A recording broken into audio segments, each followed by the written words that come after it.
They yeah. Abi Mia.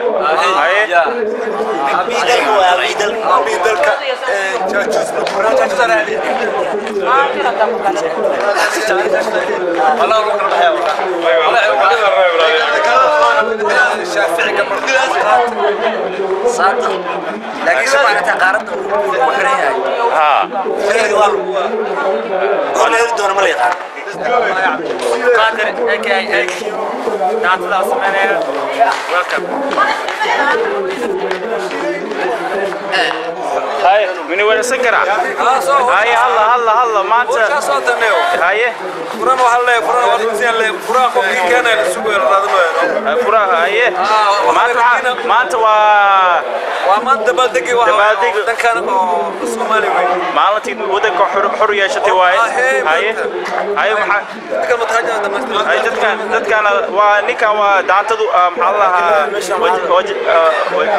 waxa waa ciyaarta sameynaysa sugaadi haye ama sameeyay dabaalde waxa ma qastay haye afku bantu wala af jareer waa ka soo haye afkan qataan marmay kileesa meeshan gubsan leen kush walnaaw maanta haweenkan okay dabaalde Soomaaliya sax wanika lawyer kaamiya lawyer kaay waran adiga waran lawyer alhamdulillah haye sida kale jadkan waa kee jadkan la wanaasada okay bas jadku xuloo sheegay maanta waxaan ku jirnaa kuraha Soomaaliya oo xulimada aan qaadanayni haye ilaa qaadanay maanta dabaaldega ku ilaawata October aan ku jirnaa maanta waxa xulimada markii aan qaadanay maanta waxaan wadnaa wixii aan ku ciyaari jirnay walaagu inuu ka dheer jirnay Soomaaliya bantu Soomaaliya wadna ma situ way يعني عار ولينجا لا اوكي هذيك عيار كما قاعد عيار هذيك انا هذا عيار معنا او ما عند الدروس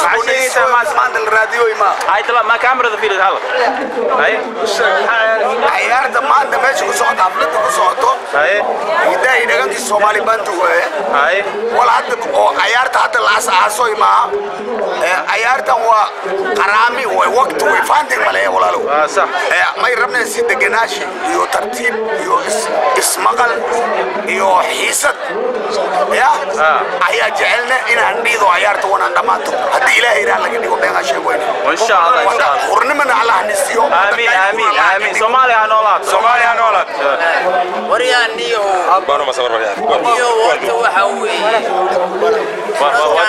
شرف لي ودد wanaagsan waxaana la yiri ma sha Allah sanad guuradi konton iyo koobaad ay gobonimada yaa loo dabaaldegaya laakiin anigu dalkii oo dhan waan soo laqay hadda boqoradaas waxay ka gataan raadinay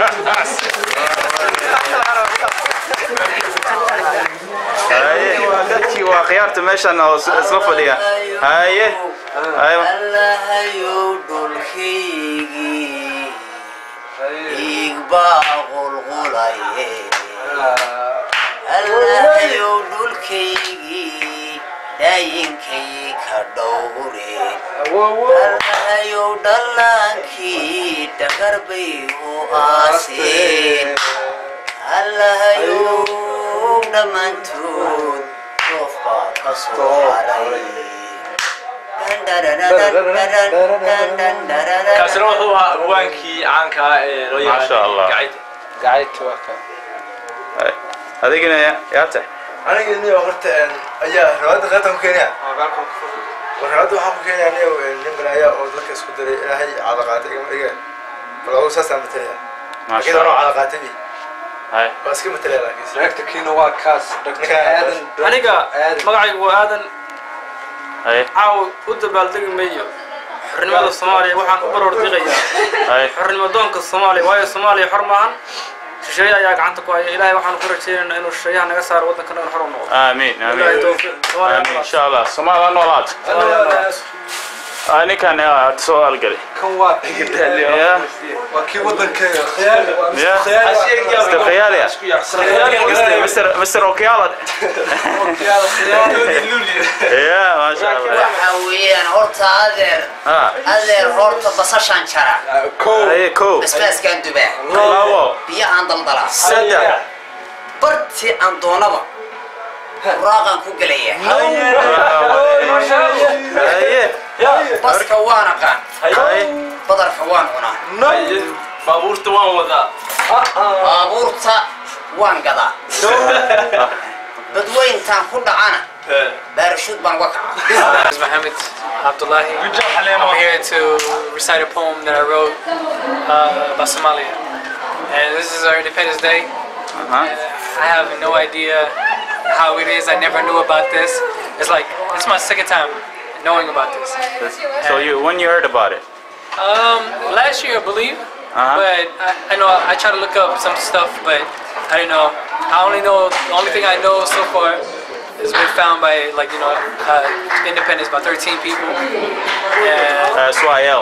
Yes, SYL, and then it grew up from there. And now we're trying to just go back to where it was. And can you tell us a little about your poem? How it's going to affect people, and what kind of impact that will it deliver? Honestly, I don't know. It all depends on how they take it. You know? Okay, I see. I will try to say it as best way I can to the ears of people. But it all depends on the person's heart if they want to change or not. So my poem is to realize, how it was back then, how it is now, and inshallah how it will be in the future. And the future Allah only knows. Inshallah, inshallah. All right, thank you very much, Mohammed.